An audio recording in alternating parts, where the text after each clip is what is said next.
So many people out there are affected by gastrointestinal conditions like bloating, discomfort, cramping, even diarrhea, and in many cases that has been attributed to lactose intolerance. We figured this was the perfect opportunity to get to the bottom of this and actually find out what does it mean for you specifically, for your diet. Does it mean no dairy at all? What are the nuances we should be taking into account in applying it to our own diet?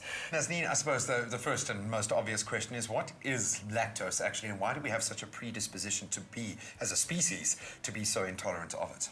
First of all, we need to understand that all carbohydrate-containing foods have some kind of sugar in it. Milk is a carbohydrate-containing food, and the sugar that you find in milk is called lactose. Okay. And in order for us to absorb the energy or the nutrients from this nutrient itself, we need to have the body break it down or digest it so that we can absorb it. And each of these carbohydrate building blocks have a specific enzyme that splits it or helps us digest it. So lactose has a specific enzyme called lactase. Okay. And lactase is meant to split the lactose molecule, or the sugar, into its components, which is glucose and galactose. Now, what often happens when you don't have the lactase enzyme is this lactose doesn't digest. Okay, and that puts a lot of strain on the digestive system, That's obviously.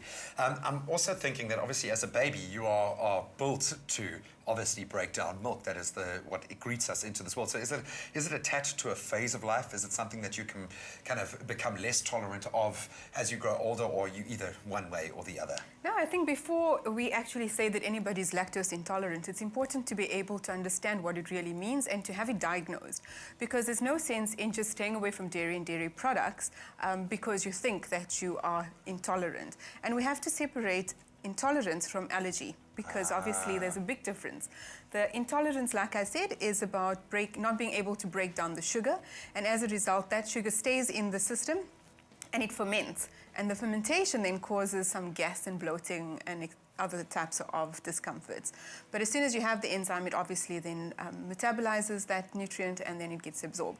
Now, most people that think that they are lactose intolerant stay away from dairy unnecessarily.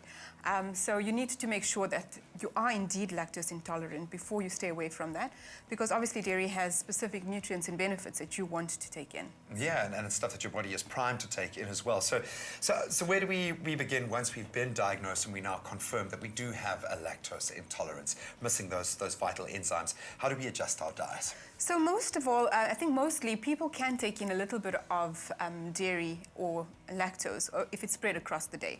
It doesn't have to be at one specific sitting. And then also the way specific dairy products are treated, like yogurt, for example, it has lower amounts of lactose in it. So as a result, it's more tolerated by people that have been diagnosed as lactose intolerant. But you don't want to take away completely, because obviously the nutrients that are contained in the dairy products are specifically calcium, and you also want to make sure that you get enough magnesium. So you don't want to cut it out completely. What you do want to do is adjust your diet slightly. So you might want to choose a low lactose milk.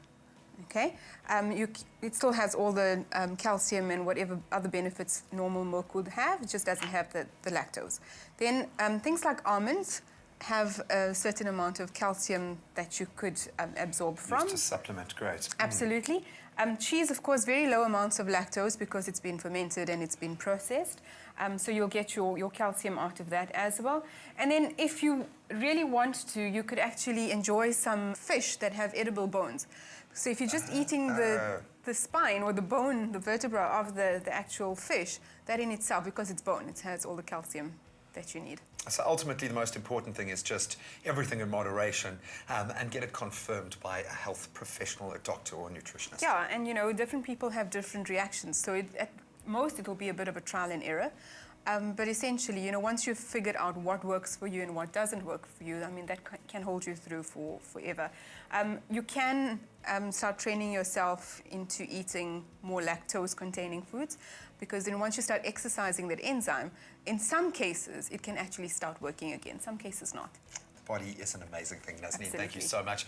Hopefully that's educated you. If you are suffering from any of those gastrointestinal conditions, it really is worth doing a bit of an investigation. Find out from a nutritionist or from a health professional out there if you are in fact lactose intolerant, then you can make those adjustments to ensure that you are healthy and still getting all of the nutrients that your body deserves. Nestlé provides you with tastier and healthier everyday choices to enhance your quality of life. Nestlé, good food, good life.